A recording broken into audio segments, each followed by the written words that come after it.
بہت ہمیں شکر گزار ہونا چاہیے ان سب لوگوں کا جن کی بات ابھی میر صاحب کہہ رہے تھے. میں ان کا نام بھی ہم لیں گے, نام کچھ عرصے میں لیں گے. اگر اسی طرح سے چلتا رہا معاملہ ہم ان کے نام بھی لیں گے. وہ جو نامعلوم سب کو معلوم ہے, ہم پھر ان کے ایک ایک کر کے نام لیں گے. ہم ان کے بارے میں بتائیں گے کہ کون کون کہاں سے ٹیلی فون کر کے ہمیں دھمکیاں دیتا ہے کہ فلانے جرنیل کا نام نہیں آنا چاہیے, فلانے کا نام نہیں آنا چاہیے, ورنہ آپ کے بارے میں یہ مہم شروع کر دی جائے گی, آپ کے بارے میں یہ بات کر دی جائے گی. جناب آپ نے جو کرنا ہے کر لیں.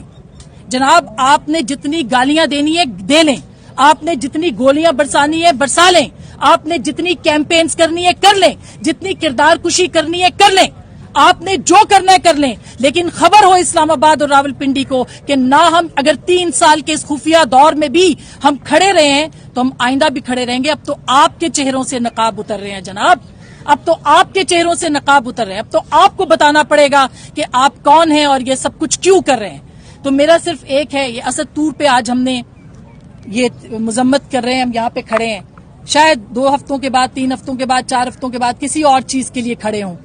ان کے گھر پہ گھسے, میرے گھر میں چھلانگیں لگائیں, میرے گھر کے سامنے کھڑے ہوئے, میر صاحب کو گولیاں لگیں, متی اللہ جان کو اغوا کیا.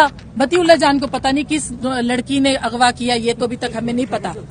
لیکن یہ اغوا اور لڑکی کے بھائی ایک دفعہ فیصلہ کر لیں کہ ان کی بہن کو آخر میں جانا کس کے ساتھ ہے, اور میں بہن کو نہیں لانا چاہتی اس معاملے کے اندر.